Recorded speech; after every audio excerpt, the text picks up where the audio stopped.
After the smashing success of the first Ninja Gaiden, it seems only natural a sequel would be made. And fresh off the heels of the first game's release, Ninja Gaiden II: The Dark Sword of Chaos was released in 1990. This game is just as well known as the first, but does it compare to the first game? And where does it improve? Well, that's what I aim to find out in my review of Ninja Gaiden 2 for the NES. The first thing I gotta say is, in comparison to the first game, Ninja Gaiden 2 has better box art. I mean, this kneeling pose and that dragon in the background makes the game simply look cool. The dragon's almost daring you to try and play this game. Go on, just try and beat this game. But, you know, I'm supposed to be talking about the game here. Well, there isn't really much to talk about. Ninja Gaiden 2 control-wise is almost exactly the same as the first. The controls are just as precise as the first game, so if you happen to be used to the first game, you won't have any problems adjusting here. The presentation in this game is definitely improved from the first. There's more enemy variety, more unique animations, and even moving backgrounds in some levels. In regards to Ryu himself, there is one aspect that has changed, and that's the magic system. Ninja Gaiden 2 completely reworks said system to have a cap. It starts at 40 maximum, but can be increased through finding scrolls in the levels.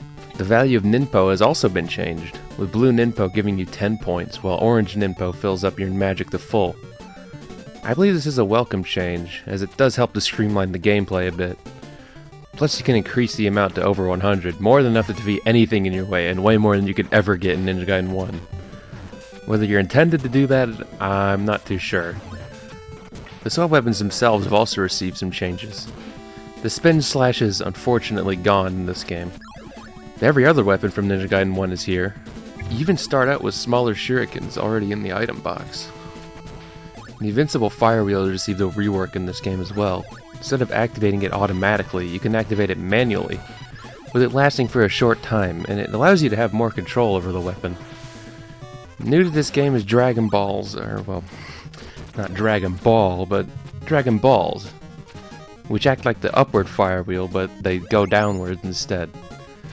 This can be useful for enemies that are below you in really inconvenient spots.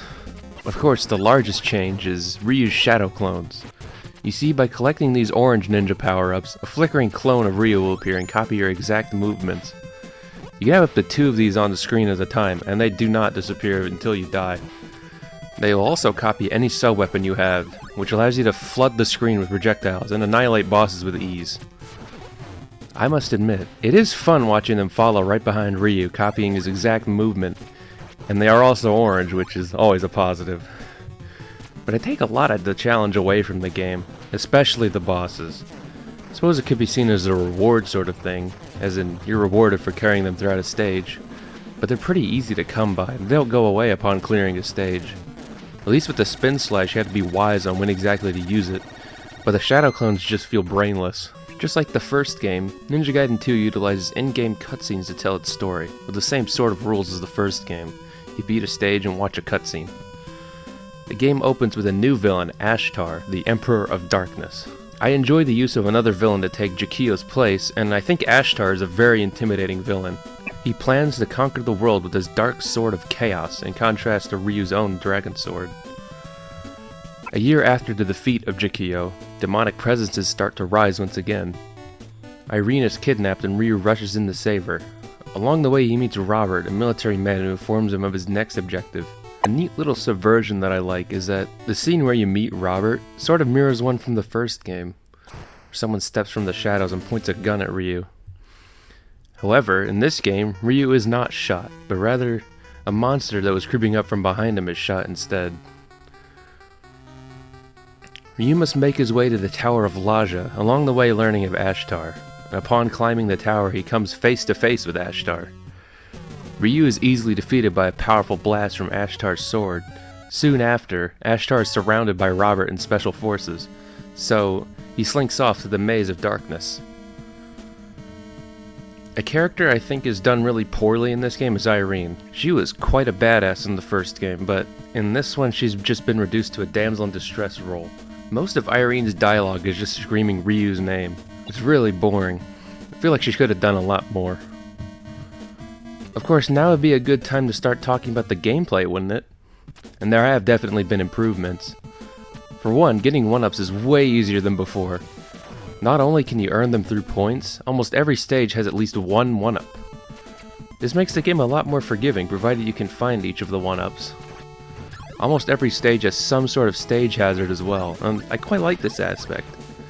It allows each stage to be unique from one another, and the way the gimmicks are utilized weave with the basic gameplay of Ninja Gaiden well. There's wind in stage 2, which allows the stage to have a nice flow if you know what you're doing, ice in stage 5, which is very slippery of course, and waterfalls in stage 4, which slowly push you along. The best gimmick is definitely stage 3's lightning. The stage is pitch black when you first enter, and it's only illuminated by flashes of lightning. The stage is very short, but you'll often have to stop and wait for the lightning to show where the next platform is. When you memorize the stage though, it's a lot of fun to simply blast through it. An issue I have is with enemies. It feels like the enemies just get thrown at you half the time, with the intent being to simply hack and slash your way through them. I mean, it's like that in Ninja Gaiden 1 as well, but with that game, it felt like it meshed very well with the level design, but here it just feels spammy. Not to mention hitboxes, which don't really make sense in comparison to sprites. And yes, this game still has the problem of the sword passing straight through enemies. At least some gripes are fixed, such as the birds only dealing 1 point of damage. Also, the new enemies are pretty creative, such as the shrunken version of bosses from Ninja Gaiden 1. They're pretty cute and very fun to fight. Speaking of bosses, I think the bosses of Ninja Gaiden 2 are a lot more fun and challenging than the first games. They're definitely more mobile and are very good at keeping the player on their toes. Like I said earlier though, the shadow clones completely wreck any challenge they have. Here's a fun challenge. Try beating them without the shadow clones. It makes them a lot more fun. One boss that sucks though is Ashtar, whom you catch up with and fight in stage 5. All he does is teleport around the screen and shoot out 8 fireballs. I mean, it can be pretty unexpected to try and predict where he shows up, but his fireballs only deal 1 damage, so you can simply just tank it. And with the clones, you can just waltz up and knock off over half of his health bar easily. So much for being intimidating. Speaking of that climatic battle with Ashtar, before it happens, Ashtar kills Irene on screen, complete with blood dripping down his sword.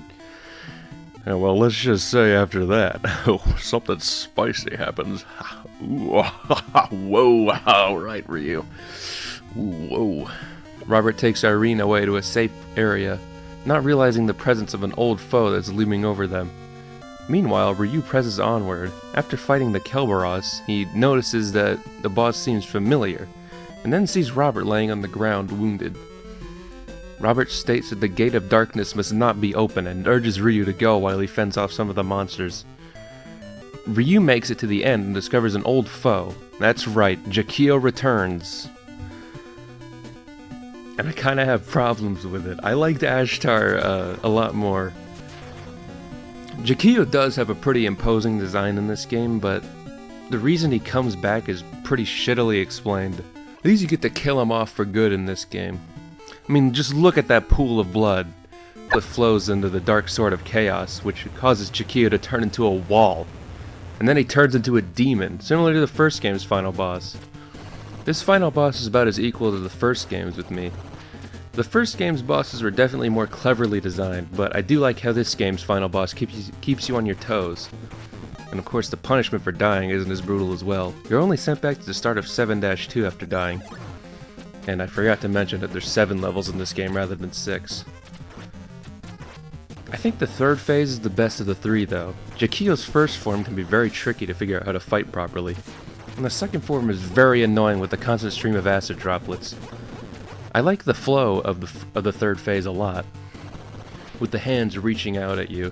It forces you to consider when it is best to attack, and when it is best to retreat to safe spots. I think this game, while not being as good as the first, is definitely still a great game for the NES. The story is definitely not as good. There's a lot of exposition, and when there isn't, it's pretty poorly explained what's happening. But the gameplay makes up for it easily. Ninja Gaiden 2 still is as action-packed as the first, and honestly I think it's more action-packed. The stages are all pretty fun to blast through, even with iffy enemy placements, and the music is also just as good. I can't deny the improvements this game brings, such as the bosses and the magic system.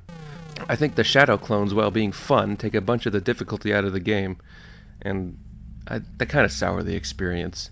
As for my rating, I'd have to give Ninja Gaiden 2 an 8 out of 10, just like the first.